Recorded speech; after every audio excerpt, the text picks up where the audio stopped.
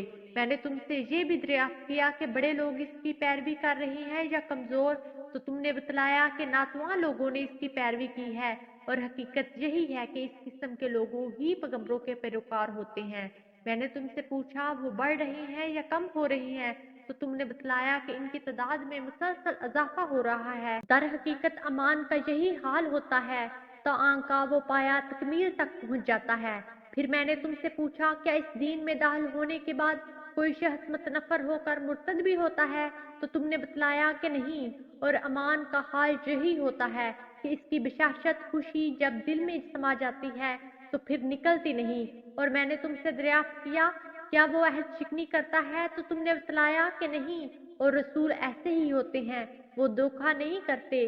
میں نے تم سے یہ بھی پوچھا وہ تمہیں کن باتوں کا حکم دیتا ہے؟ تو تم نے بتلایا کہ وہ اللہ کی عبادت کرنے اور اس کے ساتھ کسی کو شریک نہ ٹھہرانے کا حکم دیتا ہے، تمہیں بت پرستی سے منع کرتا ہے، اور نماز، سچائی اور پرہیزگاری اور پاک دامنی اختیار کرنے کے متعلق کہتا ہے۔ لہذا جو کچھ تم نے بتایا ہے اگر وہ صحیح ہے تو یہ شخص بہت جلد اس جگہ کا مالک ہو جائے گا جہاں میرے یہ دونوں قدم ہیں۔ میں جانتا تھا کہ یہ نبی آنے والا ہے، لیکن میرا یہ خیال نہ تھا کہ وہ تم میں سے ہوگا۔ اگر مجھے یقین ہوتا کہ میں اس کے پاس پہنچ سکوں گا تو اس سے ملاقات کی زحمت ضرور اٹھاتا، اور اگر میں اس کے پاس مدینے میں ہوتا تو ضرور اس کے پاؤں دھوتا۔ اس کے بعد ہرقل نے رسول اکرم صلی اللہ علیہ وسلم کا وہ خط منگوایا جو آپ نے ویا کلبی رضی اللہ عنہ کے ذریعے سے حاکم بصرہ کے پاس بھیجا تھا، اور اس نے وہ خط ہرقل کو پہنچا دیا تھا۔ ہرقل نے اسے پڑھا، اس میں لکھا تھا: شروع اللہ کے نام سے جو بہت مہربان نہایت رحم کرنے والا ہے۔ اللہ کے بندے اور اس کے رسول محمد صلی اللہ علیہ وسلم کی طرف سے ہرقل عظیم شاہ روم کے نام، اس شخص پر سلام جو ہدایت کی پیروی کرے۔ اس کے بعد میں تجھے کلمہ اسلام لا الہ الا اللہ محمد الرسول اللہ کی دعوت دیتا ہوں، مسلمان ہو جا تو محفوظ رہے گا، اللہ تعالیٰ تجھے دوہرا اجر دے گا۔ اگر تو یہ بات نہ مانے تو تیری رایا کا گناہ بھی تجھی پر ہوگا۔ اور اے اہل کتاب، ایک ایسی بات کی طرف آ جاؤ جو ہمارے اور تمہارے درمیان یکساں ہے، ہم اللہ کے سوا کسی اور کی عبادت نہ کریں اور اس کے ساتھ کسی چیز کو شریک نہ ٹھہرائیں، اور ہم میں سے کوئی اللہ کے سوا ایک دوسرے کو اپنا کارساز نہ سمجھے۔ چنانچہ اگر یہ لوگ اعراض کریں تو صاف کہہ دو کہ گواہ رہو ہم تو فرما بردار ہیں۔ ابو سفیان رضی اللہ عنہ نے کہا جب ہرقل جو کہنا چاہتا تھا کہہ چکا اور خط پڑھ کر فارغ ہوا تو وہاں آوازیں بلند ہوئیں اور بہت شور مچا اور ہم باہر نکال دیے گئے۔ میں نے باہر آ کر اپنے ساتھیوں سے کہا ابو کبشہ کے بیٹے کا معاملہ بڑا زور پکڑ گیا ہے، اس سے تو رومیوں کا بادشاہ بھی ڈرتا ہے۔ اس روز کے بعد مجھے برابر یقین رہا کہ اس رسول کا دین غالب آ کر رہے گا، جہاں تک کہ اللہ تعالیٰ نے میرے اندر اسلام جاگزیں کر دیا۔ ابن نطور جو ایلیا کا گورنر، ہرقل کا مصاحب اور شام کے عیسائیوں کا پادری تھا، بیان کرتا ہے کہ ہرقل جب ایلیا بیت المقدس آیا تو ایک روز صبح کے وقت رنجیدہ خاطر بیدار ہوا۔ اس کے کچھ مصاحب کہنے لگے ہم دیکھتے ہیں کہ آپ کی طبیعت کچھ بجھی بجھی ہے۔ ابن نطور نے کہا ہرقل ماہر نجومی اور ستارہ شناس تھا۔ جب لوگوں نے اس سے پوچھا تو کہنے لگا میں نے آج رات تاروں پر ایک نگاہ ڈالی تو دیکھتا ہوں کہ ختنہ کرنے والوں کے بادشاہ کا ظہور ہو چکا ہے۔ بتاؤ ان دنوں کون لوگ ختنہ کرتے ہیں؟ مصاحب کہنے لگے یہودیوں کے سوا کوئی ختنہ نہیں کرتا، ان سے فکر مند ہونے کی چندہ ضرورت نہیں۔ آپ اپنے اہل علاقہ کو پروانہ بھیج دیں کہ وہاں کے تمام یہودیوں کو مار ڈالیں۔ اس گفتگو کے دوران میں ہرقل کے سامنے ایک شخص پیش کیا گیا جسے شاہ غسان نے بھیجا تھا اور وہ رسول اللہ صلی اللہ علیہ وسلم کا حال بیان کرتا تھا۔ جب ہرقل نے اس سے تمام معلومات حاصل کر لیں تو کہنے لگا اسے لے جاؤ اور دیکھو کہ اس کا ختنہ ہوا ہے یا نہیں، اور ہرقل کو بتایا کہ اس کا ختنہ ہوا ہے۔ ہرقل نے اس سے دریافت کیا عرب ختنہ کرتے ہیں؟ اس نے کہا ہاں وہ ختنہ کرتے ہیں۔ تب ہرقل نے کہا یہی شخص پیغمبر اس امت کا بادشاہ ہے جس کا ظہور ہو چکا ہے۔ پھر ہرقل نے اپنے علم میں ہم پلہ ایک دوست کو رومیہ میں خط لکھا اور خود حمص روانہ ہو گیا۔ ابھی حمص نہیں پہنچا تھا کہ اسے اپنے دوست کا جواب وصول ہو گیا۔ اس کی رائے بھی رسول اللہ صلی اللہ علیہ وسلم کے ظاہر ہونے میں ہرقل کے موافق تھی کہ آپ نبی برحق ہیں۔ آخر حمص پہنچ کر اس نے روم کے سرداروں کو اپنے محل آنے کی دعوت دی۔ جب وہ آ گئے تو پھر اس نے حکم دے کر دروازے بند کروا دیے۔